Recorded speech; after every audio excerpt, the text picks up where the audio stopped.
Hey guys, I'm back with another Assassin's Classroom X listener.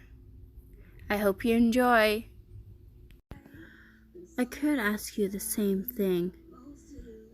That doesn't answer my question, Karma said with a disappointed look. Ryan sighed. I've never gotten along with children my age. Ryan muttered. Being who I am, I was a monster to them. She felt herself slowly relax. Her eyes began to soften while a blank stare remained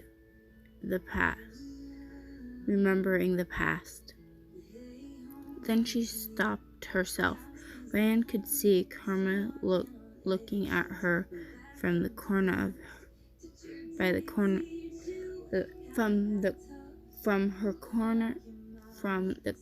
of her eye. Hey, I'm going inside. Forget I said anything. Her fence was back. She got up and walked away. Karma stared up at the blank sky. There was something really weird about YN that he couldn't quite put his finger on. He knew a face when he saw one.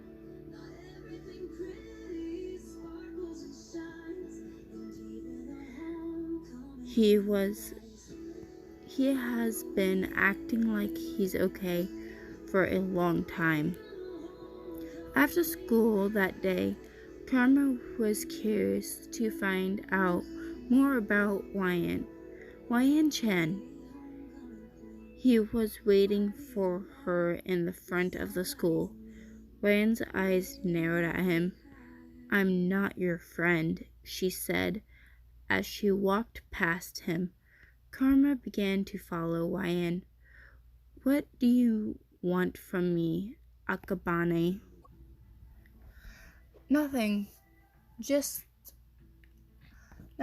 Actually, just walking. Yan sighed and continued down the massive hall. Once they made it to the main campus, Yan stopped to buy a drink, and Karma stopped with her. She turned to him and raised a brow while drinking her juice, while he simply smiled at her. Akabane, Yan said. Yan Chen. She splashed her drink in his face and walked away, yet the boy continued to follow her. This is getting stalkerish, Ryan thought. She made a stop at a grocery store while Karma kept observing like a curious child. You are using me as an excuse not to go home? Yan asked. Karma's eyes narrowed a bit as Yan gave him a side glance. It's none of your business, really. But hanging around me isn't as interesting as it seems. Trust me, it's better than being in a mansion by myself, Karma grumbled. Yan noticed how calm Karma was when they weren't on campus. He was still annoying,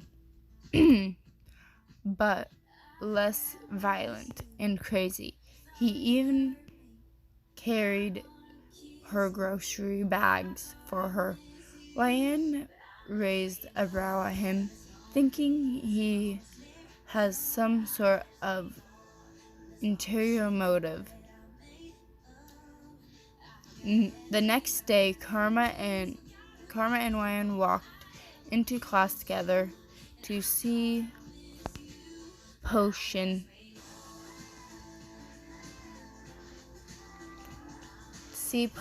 that Okuda was working on. Sitting in her hands. Is he really going to drink that? Ryan thought while making her way to her seat.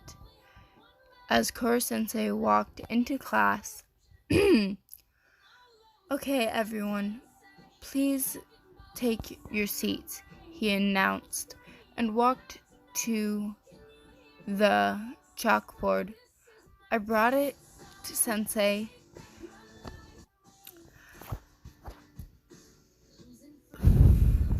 Okuda spoke up and handed the potion to Koro-sensei. Well done. Then I'll drink it at once, Koro-sensei said cheerfully, and started drinking the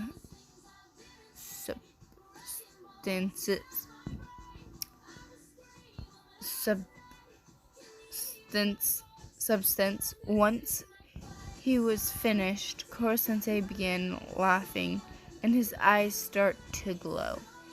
Thanks, Okuda. Thanks to your concoction, I can advance to a new level. Everyone grew nervous about his new level, while Ryan gave a deadpanned look. With a big blast of energy, Koro-sensei turned into a slime. He mutated, everyone shouted. I actually had you make a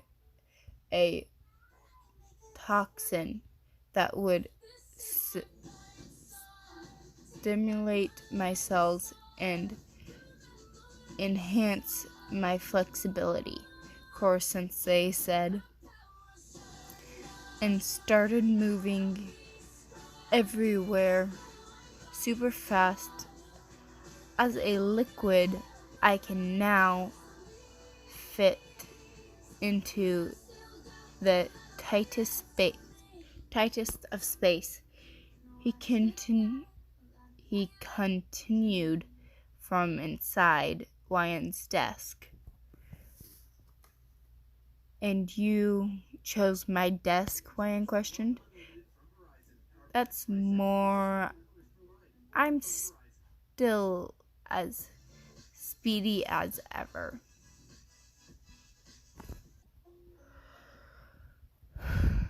Koro-sensei said, moving at Mach 2 again. You're tickling me, Koro-sensei. Okuda, Koro-sensei said. Wait, no. You're tickling me, Koro-sensei. Okuda said, as Koro-sensei in the center of the room, having a very variable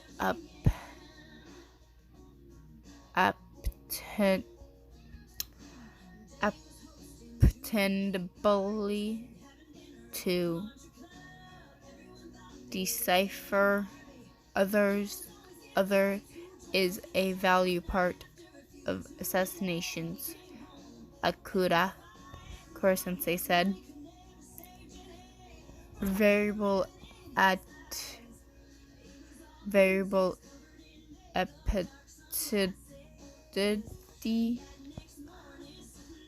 entity, Nagisa repeated. Ryan-sen, would you care to explain? Koro-sensei asked as Ryan sighed from walking to the front. The potion would be wasted if you offer it to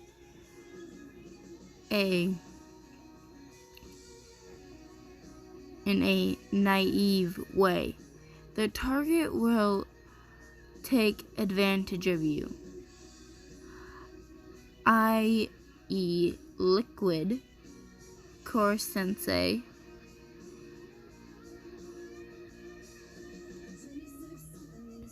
She explained while taking a seat on the teacher's desk.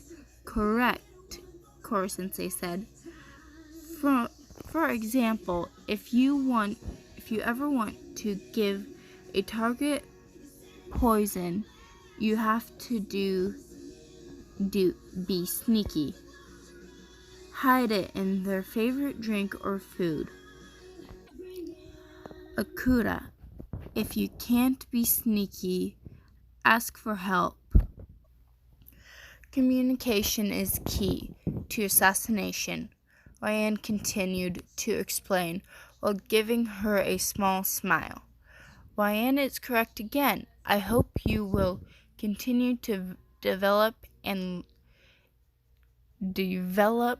language skills and to poison someone, Kuro-sensei said while taking his original form, and Akura smiled. Uh, uh, I will, Akura cheered. Yep, assassination is the least of everyone's worries right now, Karma said with a laugh. Krasma sighed as he carried Ryan on his back. What can he say? He's a father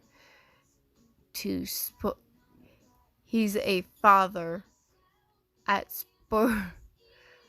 spoils his kids, and the fact that she refused to have to endure all the booby traps that were laid out. Ryan was willing to stay behind with Koro-sensei, but Krasma wasn't having it because they finally made it to the main campus.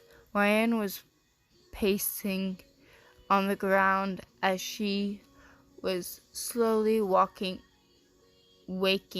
up from her nice nap on Krasma's back. She rubbed her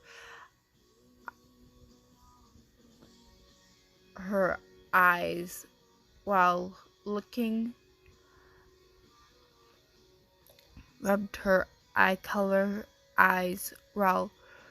looking around at her exhausted classmates.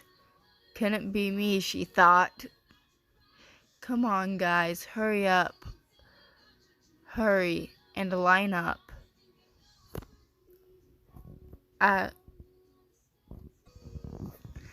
Azigai announced, and everyone groaned. The Class 1E students lined up inside the gym, and soon the other class begins to file in. Nagisa! Ryan's head turned to see two guys that were bullying Nagisa the other day. So glad you could make it. Tough trip coming down the mountain, I bet. They mocked and walked away. Ryan glared at them. I'm not enduring any of this shit, Ryan muttered. Oh, it's Ryan Chen. Wyan heard and rolled her eyes. What do you want? Asano, and how do you know my name? Wyan asked, and he smirked. I hacked into the school system and found your student info. There's not much in it. Why is that? He asked. It's stalking, you know. Besides, it's no one's business. Wyan said and smirked. Tell me, are you obsessed with me? Wyan glanced over, feeling stares in their direction to see her whole class looking at both Wyan and Asano. Some other class students were too.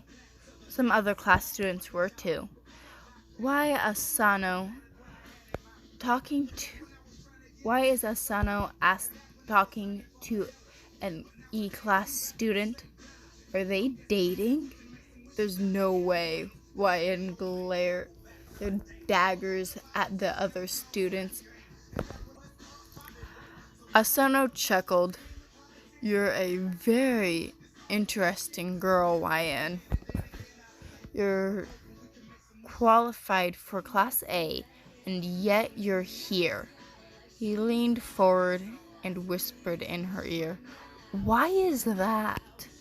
Wyan glared harder and pushed him away while looking at him in disgust. None of your concern. Besides, an A-class student shouldn't be talking to an E-class trash. I'm sure you don't want to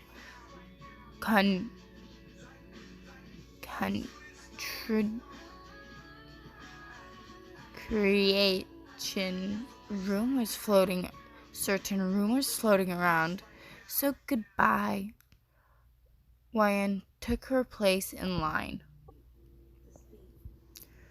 Soon as the assembly started, and everyone was making fun of Class E, Wyan glared daggers at the ground, clenching her fists hard enough to draw blood from her palms, while everybody in the other classes and even glared at them. Some seemed to have quieted down when they noticed Wyan's dark aura. Kurasama placed his hand on his daughter's shoulders. Kurasama, I'm going crazy. I really need to punch something. I could punch you. Could I punch you? Wyan whispered while grabbing his hand really hard. That would cause a scene. Calm down and don't draw attention, he said. Promise me I can go on a mission after this. I really need the kit. Kurasama covered her mouth. Not so loud. Do you want the other classes to find out you're an assassin? He growled. And Wyan glared, then sighed through her nose. She then shook her head no, and he nodded, then removed his hand. The student council events are explained on the handouts you've been given. The students concilive vice president. The student council vice president said, Excuse me, E-class did not get any handout. Isegai announced while raising his hand. Wyan crossed her arms and frowned. Those assholes know they didn't print enough for class E. For E class, she thought. Students studied thought. Suddenly, a handout laid in her hands. It was Koro Sensei. Ezuka-kun,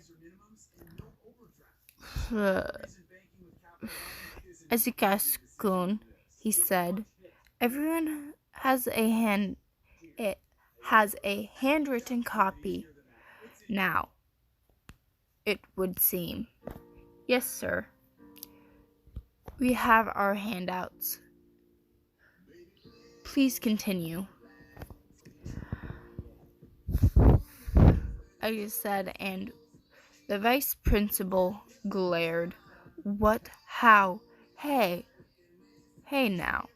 Who ruined our fun? I mean, let's continue, he said. Wyan giggled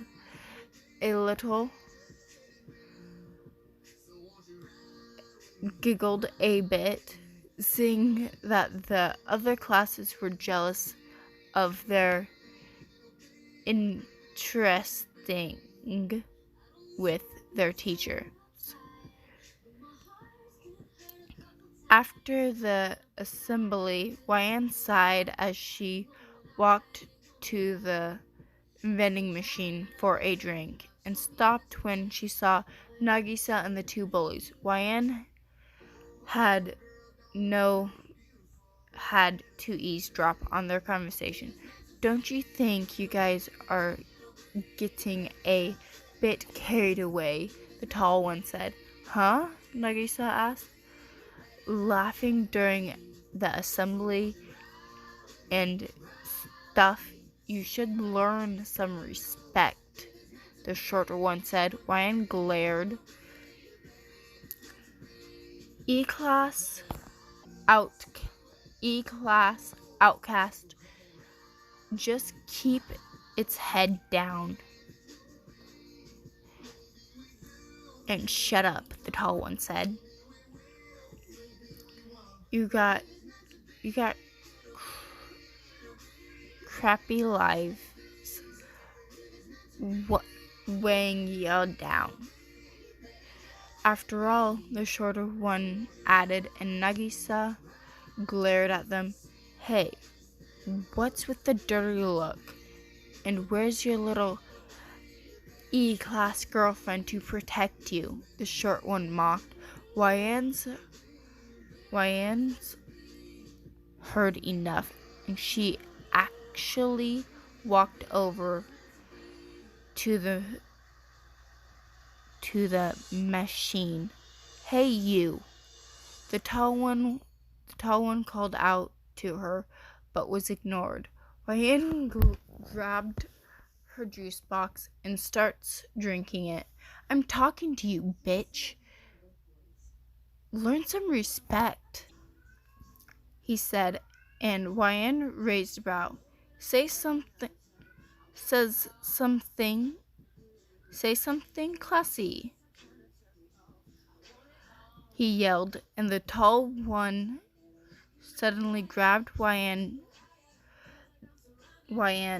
the hair while the short one grabbed Nagisa by the collar. None of the other students dared to help them. They stood by laughing. Do you want us to kill you? The shorter one yelled.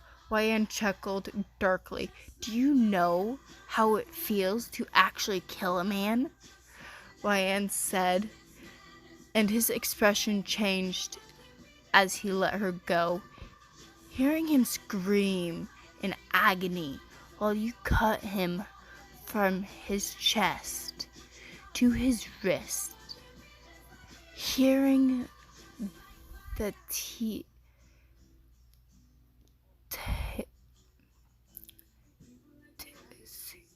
tissue tearing and watching the blood flow. The best feeling in the world. she said craves. She had a crazed smile tr- with tracing the guy's chest, stomach, and wrist line with her finger. The man screamed in terror, and they ran. Ryan turned to see the guy that was holding Nagisa, looked terrified. Ryan smirked and walked in the direction of the old campus. There was always a bone-chilling silence in the air after Wayans murdered someone. The screams of agony were music to her ears. The red was being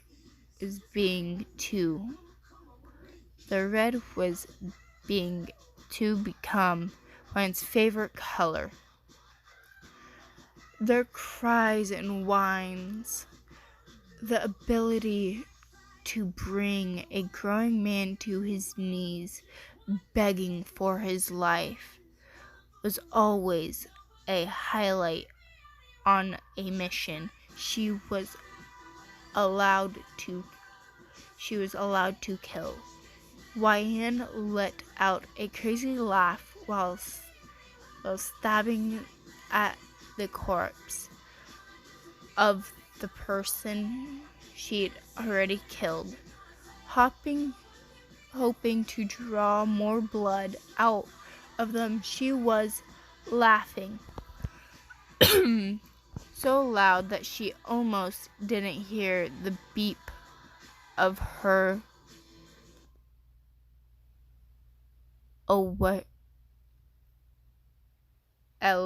key.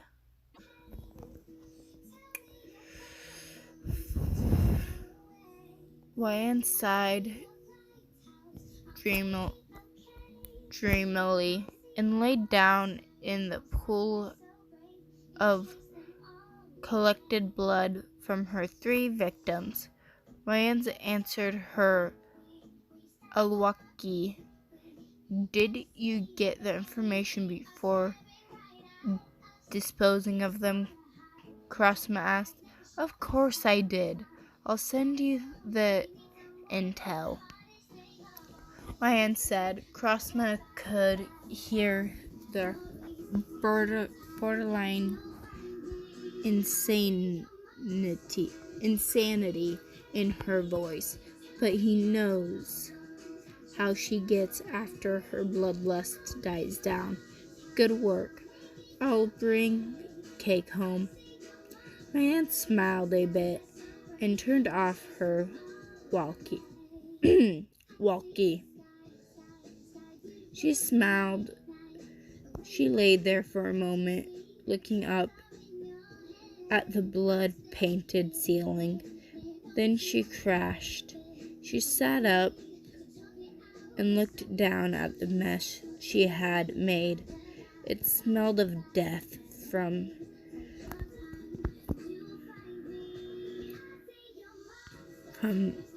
delightful to appealing. Ryan couldn't even bring herself to look at corpses and scream. The screams began to haunt her. She was sick. Ryan stood up and walked to the bathroom of her victim's house.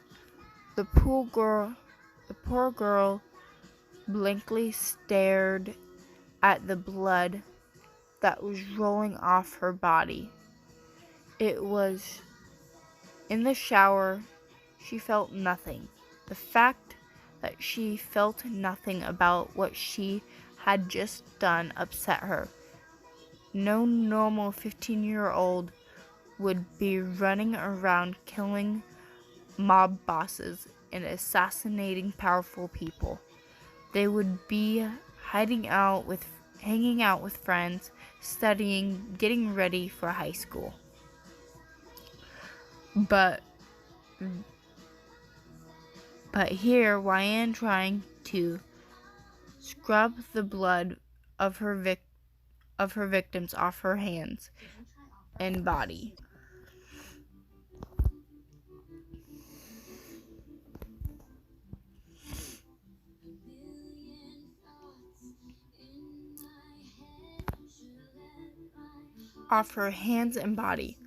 Wyan sighed once again and banged her head against the wall, trying to get the memories of all her victims out of her head. She covered her face with her hands. I